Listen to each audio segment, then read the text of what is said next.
Hello, creative minds. You're welcome to another wonderful lesson. I hope you are doing very well. In today's lesson, I will be teaching you imaginative drawing. And under imaginative drawing, we'll be looking at the meaning of imaginative drawing, examples of imaginative drawing, and practical exercise on imaginative drawing. So now let's get the lesson proper. Meaning of imaginative drawing. This is a drawing from the memory. It entails drawing of imaginable scene that is not available in the immediate environment. So basically, this drawing entails drawing of scenes or objects that you saw in the past, and then you put your brain to work by remembering what that object or scene looks like. Yes, and then you present it on a paper. Is that understood? So in this type of drawing, you don't draw looking at the object, you just make a picture of the object in your brain and then you draw. Is that understood? Okay. So now let's look at different examples of imaginative drawing. Okay. Market scene. Yes. Probably on your way to school, you must have seen a market scene, and then in school you are asked to, make a drawing of from your imagination. Your mind quickly just go, okay, when I was coming to school, I saw the market scene, and then you try to, represent it on your paper. Do you understand? It's the ability for you to be able to represent such scene seen when you were coming to school. It means that you are creative. Do you understand? Okay. Another example is football match. Yes, you don't even need to go outside the school to see this one. Maybe during break you had an encounter with people playing ball, and then after break you are now in a class, and then the teacher tells you to make a drawing from your imagination. You quickly, this person was here, you start drawing. Do you understand me? Okay. Another example is drawing of leaves. Yes, this one is very common. Just picture leaf. Leaves are everywhere, so you just picture leaf and then you interpret it on your paper. Alright.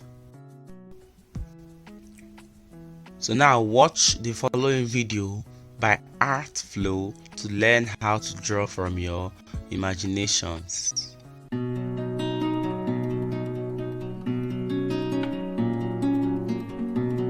Hi everyone. Today I'm going to be doing some doodling and imaginative drawing, and I want to talk to you about the importance of making time for art that is purely imaginative. Sometimes as artists we can get so caught up in making ourselves better, in learning new skills and improving, that we lose the joy and the creativity that originally attracted us to art. That's why it's so important to make time just to draw when you're not trying to impress anyone or practice your technical skills. All you're doing is using your pencils or your markers or your crayons to explore your own imagination. I know I personally tend to be a bit of a perfectionist. I want everything to look just right, and if it doesn't, I start judging myself very harshly. So for me, it's really important to make time where I turn off the part of my brain that's a critic, that tells me something looks wrong or it doesn't look right, and try to recapture some of the magic that originally attracted me to art. I think that making time for imaginative drawing is just as important as practicing the skills that will make you a better artist. So, learning how to draw human anatomy, or studying plants or animals if that's what you enjoy drawing, or looking at the colors in a beautiful landscape. All of those things are vitally important to learning how to become a better artist. But it's also incredibly important to spend time just making art for fun, to express your emotions, to tell a story. Because in the end, when we're expressing ourselves as artists, we have to be able to tell a story to the people who are looking at our art. And if we cut ourselves off from the joy of just making art, we won't be able to tell that story very well. It can become kind of stiff and mechanical. So remember, when you're doing your imaginative drawing, try hard to turn off the part of your brain that's criticizing your own art. The part of your brain that tells you it's not good enough, or it's ugly, or people won't want to look at it. And instead, just enjoy making the picture for its own sake.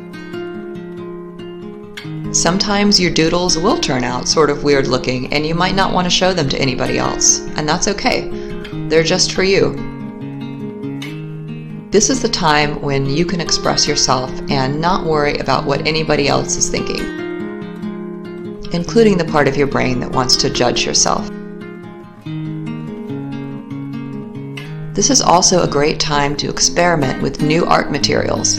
If you've never used pastels before, maybe this is when you try out your pastels for the first time.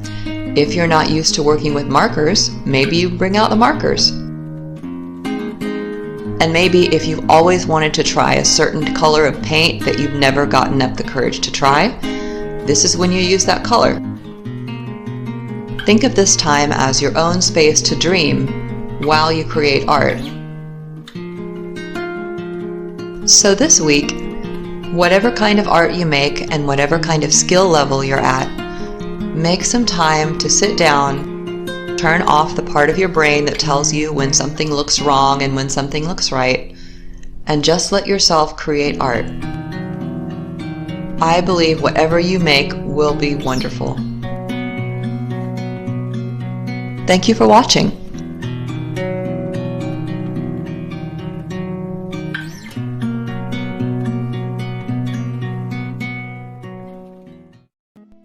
We have come to the end of this lesson. I know you've learned a lot.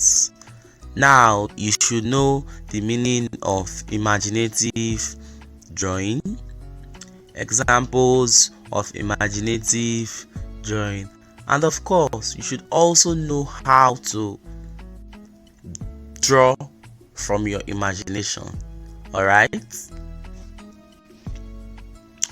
Goodbye and stay safe.